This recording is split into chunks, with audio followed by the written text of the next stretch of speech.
톨스토이는 기독교 집안에서 자랐습니다. 그러다가 청년 시절에 기독교가 아주 무거운 짐으로 느껴지기 시작합니다. 나에게 기쁨과 자유를 주기보다는 자꾸만 나를 얽어매고 나를 힘들게 하는구나, 이런 느낌을 받습니다. 그래서 결국은 기독교를 떠납니다. 오늘날에도 저는 마찬가지라고 생각을 합니다. 우리 여기 청년들이 많이 계시는데, 우리 기독교가 우리 청년들에게 자유와 기쁨을 준다라는 느낌보다는 나에게 정말 무거운 짐이다라고 느껴질 때가 많겠다, 이런 생각을 하게 되는데, 여기 지금 예배에 나와 계시는 청년들은 그래서 정말 대단한 청년들이다, 그거를 뛰어넘은 분들이니까 정말로 그렇게 생각을 해서 너무너무 존경하고 또한 사랑합니다. 솔직하게 이 톨스토이는 이게 너무 무거운 짐으로 느껴지니까 기독교를 떠났던 겁니다. 톨스토이의 고백입니다. 나는 그리스 정교의 세례를 받았으며 이 신앙으로 성장했다. 유년 시절부터 청년 시절까지 나는 이 신앙의 가르침을 받았다. 그러나 대학 2학년을 중퇴하던 무렵인 18세 때 나는 그때까지 배워온 어떤 것도 믿지 않게 되었다. 신에 대해 선한 인간이 되고자 하는 욕망이 다른 사람에게 선한 사람으로 보이고자 하는 욕망으로 바뀌어버린 것이다. 하나님을 향하던 에너지가 이제 완전히 사람을 향한 에너지로 바뀌고, 그래서 하나님을 떠났다고 이렇게 고백을 하고 있습니다. 그 이후 톨스토이는 굉장히 방탕한 생활을 했습니다. 그 내용은 좀 열거하기 좀 거북할 정도로 굉장히 방탕한 생활을 합니다. 1869년 41세 때에 전쟁과 평화를 썼고, 49세 때 안나 카레니나를 쓰면서 세계적인 작가의 반열에 오르게 됩니다. 그러면 굉장히 기쁠 줄 알았습니다. 그런데 기쁨이 오지 않는 겁니다. 죄에 대한 그런 공포, 불안, 이것들이 늘 마음을 가득 채웠고, 결국은 자살을 생각을 합니다. 굉장히 여러 차례 자살을 생각했습니다. 이 죄의 문제를 해결할 길이 없었고, 이 죄의 문제가 자기 자신을 너무나 많이 억눌렀기 때문에 결국은 자살을 생각을 했습니다. 이성적 인식은 나를 인생은 무의미하다는 결론으로 인도했다. 그리하여 나의 삶은 정지되었고 나는 자살을 원했다. 나는 스스로에게 나의 삶은 무엇인가라고 물었다. 그리고 그것은 악이며 무의미한 것이다라는 해답을 얻었다. 실제로 온갖 욕망에 사로잡혀 있던 나의 생활은 악과 무의미의 연속에 지나지 않았다. 선하게 사는 것보다는 내가 악하게 살아가는 자기 자신의 모습을 보면서 이렇게 악하게 살고 내가 죄를 범하며 살아가는 나의 삶이 무슨 의미가 있는가, 내가 이걸 살아야 하는가라고 하는 심각한 진지한 자기 고민을 했던 것입니다. 진지하게 하나님을 찾기 시작합니다. 나는 극심한 두려움에 사로잡혔다. 그래야 내가 찾아 헤매고 있는 자를 향해 도움을 달라고 기도하기 시작했다. 주여 나를 불쌍히 여기시어 구원해 주소서. 사람을 향하던 에너지가 다시금 하나님을 향하기 시작을 했습니다. 그것은 죄의 문제를 도저히 해결할 방법이 없었기 때문에 다시 자신의 신앙적인 에너지를 이제 하나님을 향해서 발산하기 시작을 합니다. 간절히 기도한 내용은 나를 이 죄로부터 구원해 주십시오입니다. 54세 때 참회록을 발표합니다. 제가 그동안 하나님을 떠났고 방탕한 생활했던 것을 처절하게, 정직하게, 진지하게 참회를 합니다. 그리고 나서 1년 후입니다. 참회록을 쓰고 나서 1년 후에 내가 다시 하나님을 만나게 되었고 모든 불안과 공포가 사라졌다라고 고백을 합니다. 나는 지난 55년을 살아오는 동안 약 15년을 빼놓고는 기쁨이나 행복이나 안식을 알지 못하고 살았다. 내가 18살 되던 해 한 친구가 내게 찾아와서 신이 인간을 만든 것이 아니라 인간이 신을 만들었다고 설득했고, 그 설득에 매료되어 기독교를 버리기로 결심했다. 종교를 포기하는 것이 자유라고 생각했다. 종교를 포기하는 것이 안식이라고 생각했다. 나에게 종교가 속박처럼 느껴졌기 때문이다. 그러나 이제 내 나이 55살, 나는 신앙의 품으로 돌아왔다. 이것은 단순히 종교로 돌아온 것이 아니라 그리스도께로 돌아온 것이다. 그리고 그리스도 안에서 나는 생애 처음으로 진정한 안식을 발견했다. 어떤 종교 단체에 속하게 되었다 라고 하는 것을 얘기하고 있는 것이 아니라, 톨스토이는 진심으로 내 마음 깊은 곳에서 내가 그리스도 안으로 나는 들어갔고, 그리스도 안에 내가 존재하게 되었고, 그리스도 안에서 나는 내가 그렇게 고민하던 구원과 안식을 경험하고, 그동안 나를 괴롭혔던 불안과 공포를 다 해소했다라고, 이렇게 1년 후, 참회록을 발표한 1년 후에 빛이 있는 동안 빛 가운데로 걸으라 라고 하는 책을 통해서 이렇게 고백을 했습니다.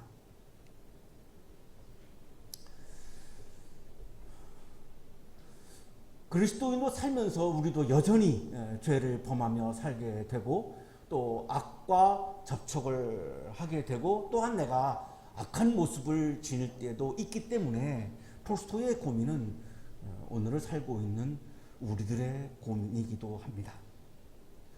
구원과 안식을 갈망하는 것 역시 우리들의 또한 간절한 바람이기도 합니다.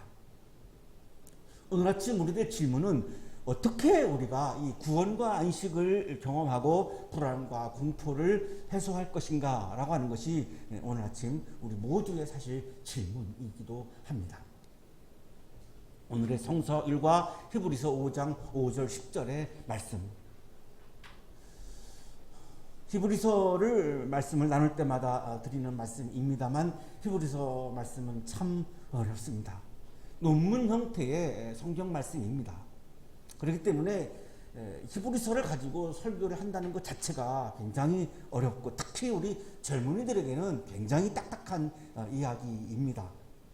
하지만 우리 교회는 설교자가 본문을 정하는 것이 아니고 세계교회가 정해놓은 성서일과 말씀을 따르기 때문에 오늘 아침 이 주어진 말씀입니다. 히브리서 5장 5절 10절. 히브리서 안에서도 굉장히 참 설교하기 어려운 그런 본문입니다. 논문입니다. 논문. 우리의 삶과 이것이 무슨 상관이 있는가라고 하는 질문을 계속하게 되는 그런 본문이기도 하죠. 하지만 톨스토이가 예수 그리스도 품 안에서 구원과 안식을 경험한 것처럼 우리가 대제사장이신 예수 그리스도를 통해서 구원과 안식을 경험할 수 있다라고 강조하고 있기 때문에, 오늘 아침 우리들의 구원과 안식에 대한 불안과 공포에 대한 질문에 대한 답을 주시기 때문에 오늘 아침 우리들에게 굉장히 소중한 또한 말씀이기도 합니다.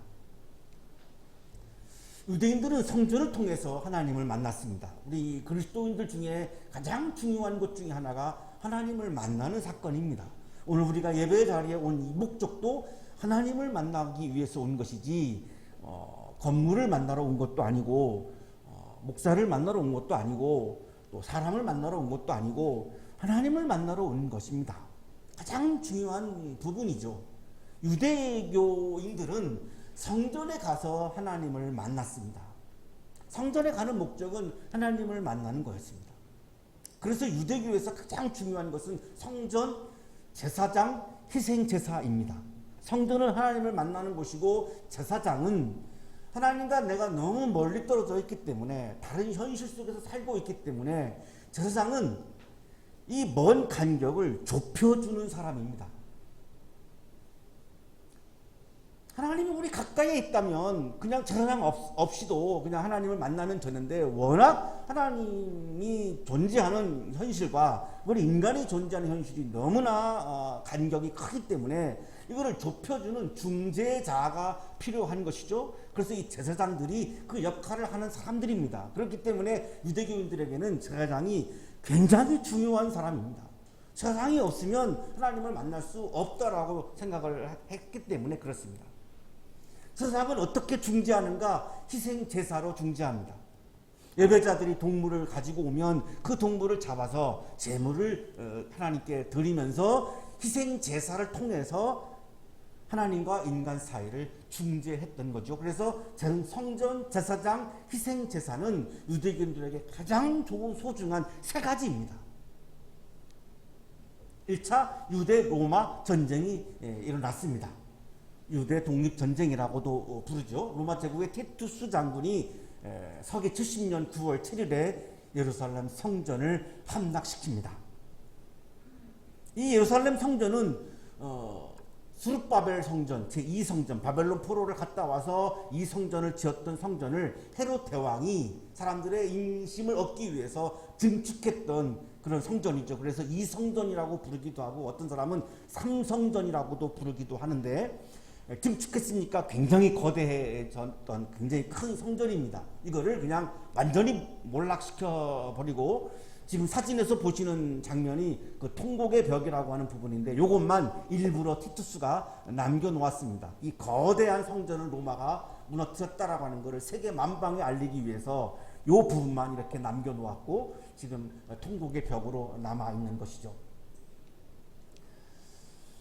유대인 역사가 요세푸스는 예루살렘 성전이 무너지는 장면을 아주 자세하게 기록을 하고 있는데, 한 부분만 소개합니다. 성전이 불타는 동안 로마군은 손에 닿는 것을 모조리 약탈하고 수없이 많은 유대인들을 닥치는 대로 살해했다. 처참하게 그냥 눈에 보이는 대로 남녀노소 가리지 않고 살해했습니다. 그리고 성전도 무너졌습니다. 예루살렘 성전에 무너진 사건은 유대인들에게 굉장히 중요한 사건이죠. 성전을 통해서 하나님을 만나는 건데 성전이 무너져 버렸으니까 이제는 하나님을 만날 수 있는 통로가 사라졌습니다. 성전 제사가 불가능합니다. 제사장이 하는 희생 제사가 이루어질 수가 없습니다. 그렇다면 하나님을 만나는 사건이 불가능해진 것이고, 그리고 구원 사건을 경험할 수 없기 때문에 성전이 무너진 사건은 유대인들에게는 굉장한 사건인 겁니다. 단순히 한 건물이 무너진 사건이 아니라 그냥 모든 국민들의 삶의 존재 자체가 송두리째 흔들리는 엄청난 사건입니다. 초기 그리스도교회에 이제 디아스포라 흩어졌던 사람들이 2세, 3세를 낳았죠. 유럽에 갔던 이제 유대인들이 이 성전이 무너진 사건을 들었고, 그리고 로마가 신앙을 핍박했고, 그리고 유대교는 그리스도교의 출현에 대해서 탐탁치 않았기 때문에 유대교인들은 여전히 유럽에서도 기독교인들을 공격을 했습니다. 사입이라고. 이런 상황에서 초기 그리스도교의 교인들 2세, 3세들은 믿음이 약해지는 겁니다. 흔들리는 거죠. 성전도 무너져가지고 하나님을 만날 수 없지요. 로마가 무력으로 핍박하죠. 같은 동족인 또 유대교인들은 같은 하나님을 믿고 있으면서도 자신들 기독교인들을 공격을 하죠. 이단이라 공격을 하죠. 이러니까 흔들리는 겁니다. 그래서 기독교를 떠나는 사람들이 자꾸만 늘어나고 배교하는 사람들이 늘어나게 됩니다.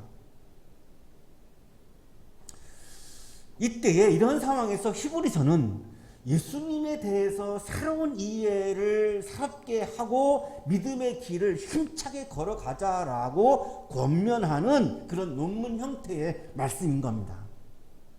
믿음이 흔들리지 말자. 왜? 예수님은 대제사장이시기 때문에. 우리가 성전에 가서 제사장을 통해서 하나님을 만났는데, 자, 예수님은 새로운 성전이시고 새로운 제사장이기 때문에 이제는 성전이 없어도, 제사장이 없어도 우리는 예수님을 통해서 하나님을 만날 수 있다. 이거를 지금 강조하는 그런 말씀이죠. 그래서 예수님은 대제사장이시다라고 하는 것을 이제 강조하는 겁니다. 대부분 유대인들은 반발하죠. 왜냐하면 유대인들이 알고 있는 제사장은 아론 계통의 아론 계열의 이렇게 혈통으로 승계가 되는 제사장입니다. 근데 예수님은 아론의 후손이 아니죠. 그러니 어떻게 예수님이 제사장이냐라고 이제 반발을 당연히 하겠죠. 그래서 오늘 본문은 아론 계열의 제사장이 아니라 멜기세덱의 계통의 영원한 제사장이라고 굉장히 강조해서 말씀을 합니다.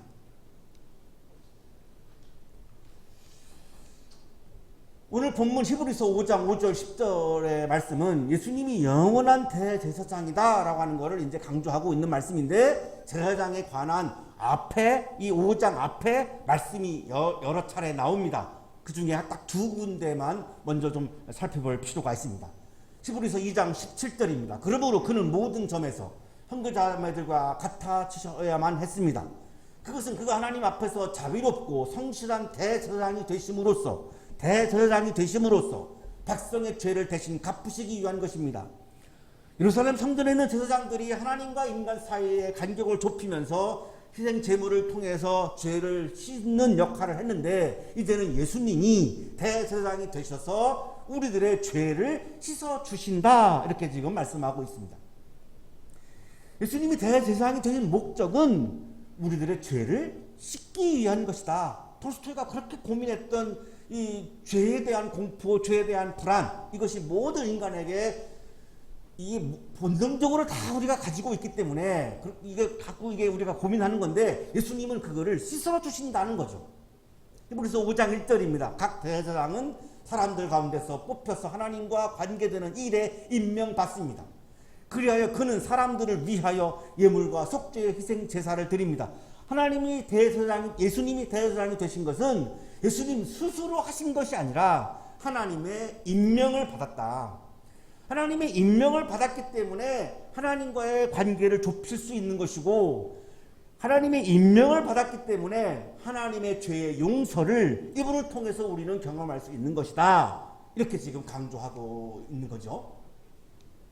자, 그리고 이제 오늘 성서일과 5장 5절이 시작됩니다. 이와 같이 이렇게 시작하죠. 이와 같이는 아론이 스스로 제사장이 된 것이 아니고 하나님의 임명을 통해서 된 것처럼, 예수님도 스스로 제사장이 된 것이 아니라 하나님의 임명으로 되었다. 이거를 지금 말씀하기 위해서 이와 같이 이렇게 말씀을 하고 있습니다. 신적인 임명으로, 하나님의 부르심으로, 하나님의 임명으로 예수님은 제사장이 되었다. 아론이 제사장이 되는 장면입니다. 출애굽기 28장 1절입니다. 너는 이스라엘 자손 가운데서 너의 형 아론과 그의 아들 나답과 아비후와 엘르아살과 이다말을 불러내서 나를 섬기는 제사장 일을 맡겨라. 모세에게 하나님이 하신 말씀인데, 아론이 스스로 제사장이 된 것이 아니죠. 하나님이 임명을 했고요. 그리고 혈통으로 승계하라고 이렇게 말씀하셔서 아론과 그 자손들을 쭉 지금 말씀하고 있죠. 이렇게 지금 제사장을 하나님이 딱 정해 주신 겁니다. 그런데 민수기에 등장하는 고라라고 하는 사람이 애가 보기에 좋아 보였어요, 제사장이. 그래서 자기가 스스로 제사장이 되겠다고 해요. 읽지는 않겠습니다만, 그래서 민수기 16장에 보시면 고라의 이 가문이 완전히 다 몰살당합니다. 제사장은 내가 원한다고 해서 하는 것이 아니고 하나님의 임명으로만 가능하기 때문에 그렇습니다. 하나님께서 시편 2장 7절을 통해서 너는 내 아들이다, 오늘 내가 너를 낳았다, 이렇게 말씀하셨는데, 이렇게 말씀하신 하나님이 예수 그리스도를 하나님의 아들로 삼으셨죠. 자, 그런 것처럼 너는 멜기세덱의 계통을 따라 임명받은 영원한 제사장이다 라고 하는 말씀이 시편 110편 4절에 나오는데, 이렇게 말씀하신 하나님이 이번에는 예수 그리스도를 제사장으로 임명하신 거죠. 고대 이스라엘에서는 세 부류의 제사장이 존재하는데, 아론 계열, 레위 계열, 사독 계열입니다. 자, 그런데 이거 다 출애굽기 이후에 나오는 제사장들입니다. 창세기에 제사장이 나옵니다. 그게 멜기세덱이라고 하는 제사장입니다. 창세기 14장 18절입니다. 그때 살렘왕 멜기세덱은 빵과 포도주를 가지고 나왔다. 그는 가장 높으신 하나님의 제사장이다. 그는 가장 높으신 하나님의 제사장이다. 그래서 히브리서는 우리들에게 제사장이신 예수님은 멜기세덱의 계통을 따른 제사장이다, 이렇게 지금 강조하는 거죠. 논문 형태이기 때문에 계속해서 지금 구약의 근거를 이렇게 막 계속해서 각주 나는 것처럼 제시하고 있죠. 그래서 굉장히 딱딱해질 수밖에 없는 그런 상황인데요. 어쨌든 예수님은 멜기세덱 계통의 제사장으로 하나님의 임명을 받으셨습니다. 왼쪽에 보시는 이 그림이 아론 제사장이고요. 오른쪽에 보고 계시는 그림이 멜기세덱 제사장입니다. 완전히 다른 계열의, 다른 계통의 제사장입니다. 예수님은 오른쪽에 있는 멜기세덱의 계통을 따른 제사장이라는 겁니다. 자, 그런데 구약시대의 성전에서 존재했던 제사장들은 고라가 자기가 스스로 제사장이 되고 싶어 했을 만큼 어떤 사람의 눈으로 보면 참 선망의 대상이기도 합니다. 그래서 막 되고 싶어 하는 사람들도 많았고 이럴 수 있습니다. 충분히 그럴 수 있습니다. 자, 그런데 지금 예수님은 유대교 성전에 있는 제사장하고는 많이 다릅니다.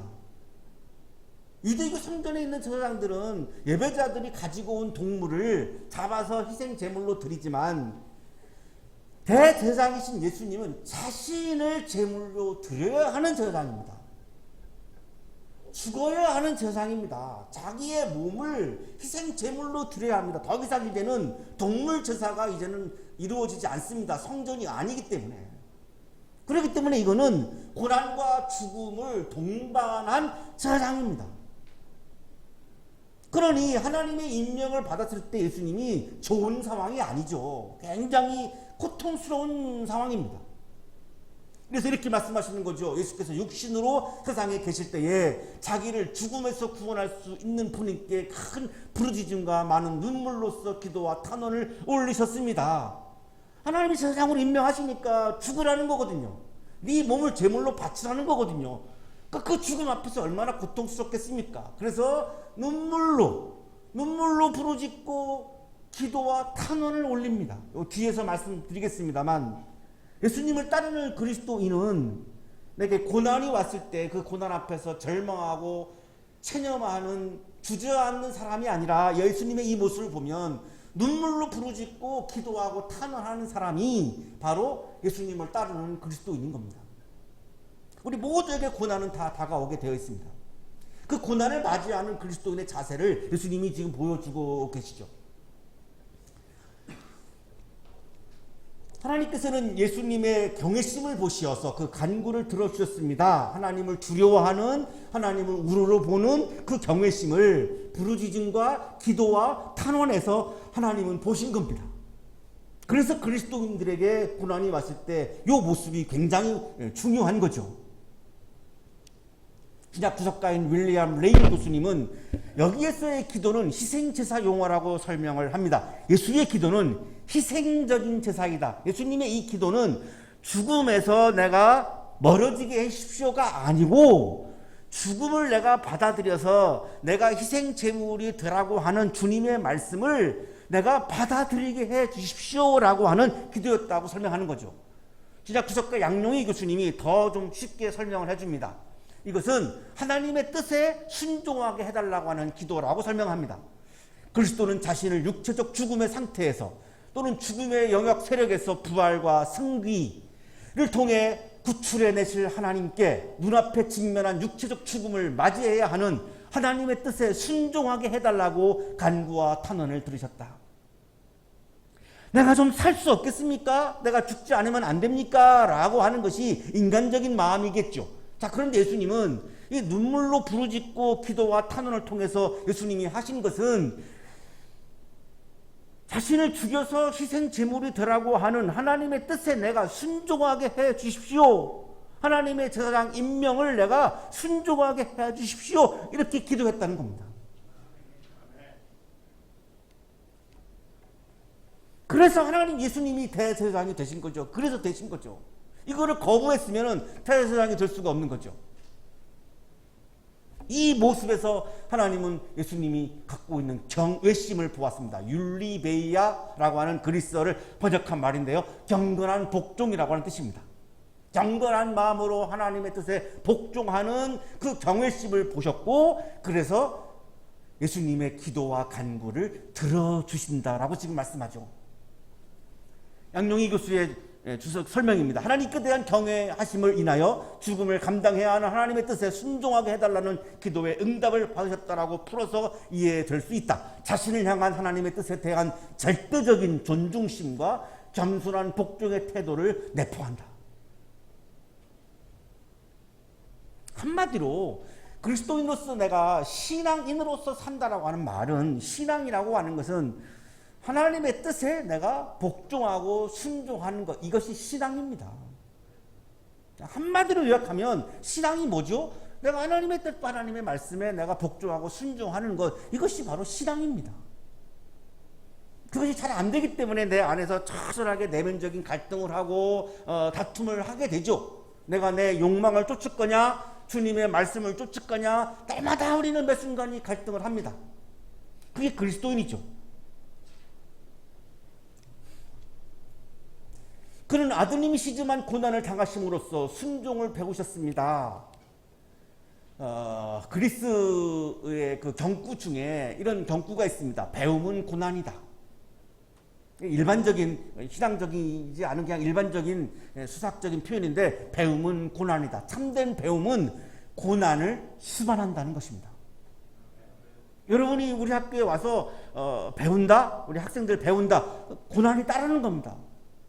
편안해지려고 하면 안 됩니다. 편안하면 내가 배울 수가 없어요. 편안하면 안 돼요. 힘들어야 돼요. 굉장히 힘들어야 되고 고난을 내가 감당할 줄 알아야 돼요. 그래야 배움의 사건이 일어나죠. 자, 예수님도 지금 마찬가지죠.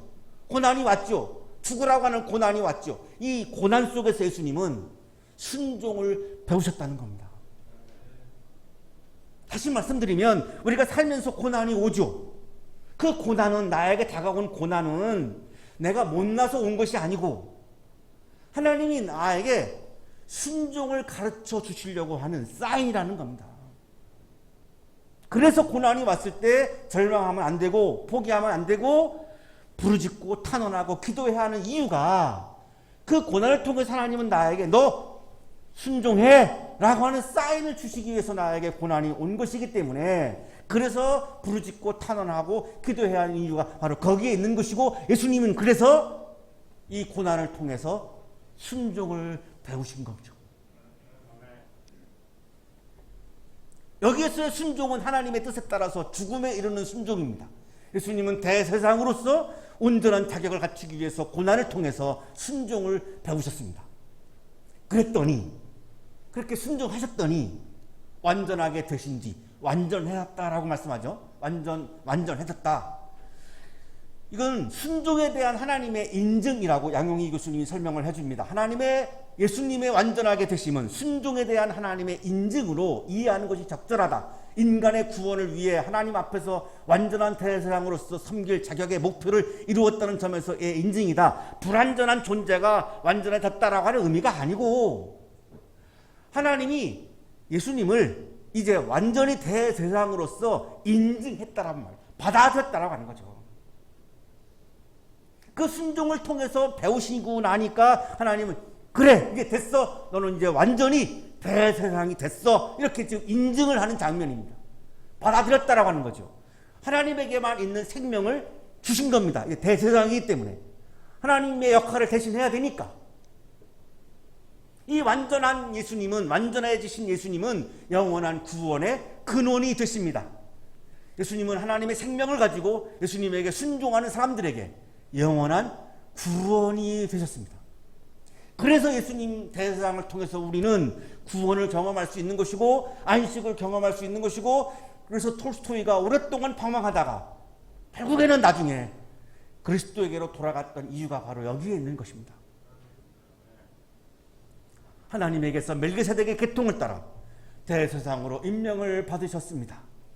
멜기세덱에 관한 말씀이 창세기에 있고 히브리서 7장 3절에 있습니다. 그에게는 아버지도 없고 어머니도 없고 족보도 없고 생애의 시작도 없고 생명의 끝도 없습니다. 멜기세덱은 끝이 없다. 다시 말하면 영원한 제사장이다. 아론 같은 제사장은 끝나는 시점이 있어요. 그래서 혈통으로 승계합니다. 자, 근데 멜기세덱은 제사장은 끝이 없는 제사장입니다.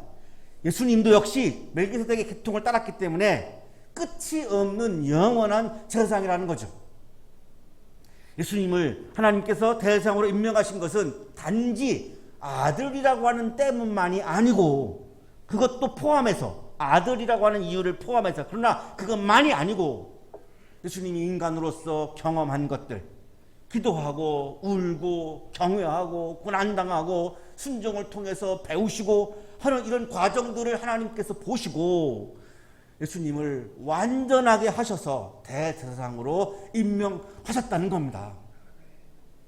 예수님은 고난 앞에서 하나님을 바라보며 눈물로 기도하고 탄원하셨습니다. 예수님을 따르는 그리스도인은 고난이 다가왔을 때, 우리는 오랫동안 지금 코로나라고 하는 이 고난 속에서 살아가고 있습니다. 많은 것들이 제한될 수밖에 없습니다. 이 외에도 우리 특히 청년들은 또 진로 문제에 따르는 여러 가지 많은 고난들을 품고 살아가고 있습니다. 이 고난이 왔을 때 예수님을 따르는 그리스도인은 하나님을 바라보며 눈물로 기도하고 탄원하는 사람입니다. 절망하고 포기하는 사람은 그리스도인이라고 말할 수가 없습니다. 예수님은 고난 앞에서 하나님을 경외하며 순종을 배우셨습니다. 예수님을 따르는 그리스도인은 고난이 다가왔을 때 고난은 순종을 배우라는 하나님의 암시라는 것을 받아들이고 고난을 통해서 순종을 배우는 사람이 진정한 그리스도인입니다. 고난 앞에서 무너지고 절망하고 포기하는 사람은 믿음이 없는 거죠. 믿음이 있다면 그 고난을 통해서 내가 무엇을 순종해야 하는가를 생각을 하고 내가 순종해야 하는 것들을 다시 한번 체크하고 그거를 실천하는 사람이 바로 예수님을 따르는 진정한 믿음의 사람이요 그리스도인입니다. 고난 앞에서도 하나님의 부르심과 임명에 순종하심으로 영원한 대상이 되신 예수님은 우리에게 다시 순종을 요청하십니다. 예수님은 예수님의 말씀에 순종하는 사람들에게 영원한 구원의 근원이 된다고 말씀하셨죠. 나도 하나님의 임명 앞에서 내가 순종했는데 여러분은 나에게 순종하시오. 예수님은 우리들에게 이렇게 요청한다고 지금 말씀하고 있는 거죠. 그래서 보네퍼라고 하는 신학자는 순종이 믿음이라고 강조했습니다. 믿음은 오직 순종 안에서만 존재하며 결코 순종이 없이 존재하지 않는다. 믿음은 오직 순종의 행위 안에서만 믿음이다. 믿음과 순종은 서로 분리될 수 없는 하나다. 따라서 이제 우리는 오직 믿는 자만이 순종한다라는 문장에 다른 문장을 대립시켜야 한다. 오직 순종하는 자만이 믿는다. 믿음이 경건한 자기기만 값싼 은혜가 되지 않기 위해서는 순종의 걸음을 떼어야 한다. 우리 모든 그리스도인들은 주님의 말씀을 내가 어떻게 최선을 다해서 순종할 것인가? 고난이 오든 기쁨이 오든 상관하지 않고 오늘도 성실하게 묵묵하게 내가 어떻게 주님의 말씀을 순종하고 실천할 것인가를 늘 고민해야 하는 사람이 바로 그리스도인입니다. 사랑하는 한양 가족 여러분, 주님을 기쁘게 해드리는 것은 주님을 영원한 대제사장으로 믿고 주님의 말씀에 순종하는 것, 그것이 진정으로 주님을 기쁘게 해드리는 것입니다. 주님의 말씀에 순종하는 길을 걸어갈 때에 영원한 대제사장이신 주님 안에서 구원의 기쁨을 경험할 수 있습니다. 주님이 주시는 이 구원의 기쁨이 오늘을 살면서 우리에게 다가오는 많은 고난들을 이겨낼 수 있는 기쁨입니다. 구원의 기쁨이 가득한 사순절기가 되시기를 간절히 축원합니다. 거룩하신 주님,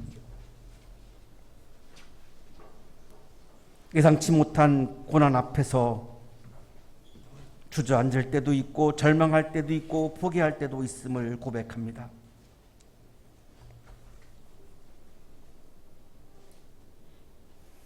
그 고난을 통해서 우리에게 주시려고 하는 말씀을 묵상할 수 있도록 우리의 믿음을 새롭게 해주시고 예수 그리스도를 통해서 제사장이신 예수 그리스도를 통해서 우리는 지금도 오늘날에도 하나님을 만날 수 있고 하나님이 주시는 구원의 기쁨을 경험할 수 있음을 믿고 고난이 다가왔을 때마다 예수 그리스도를 바라보는 믿음의 사람으로 살게 해 주옵소서. 주님이 주시는 구원의 기쁨으로 세상이 주는 고난을 이기고도 남음이 있는 우리 한양대학교의 가족들이 되게 하여 주옵소서. 예수 그리스도의 이름으로 기도하옵나이다. 아멘.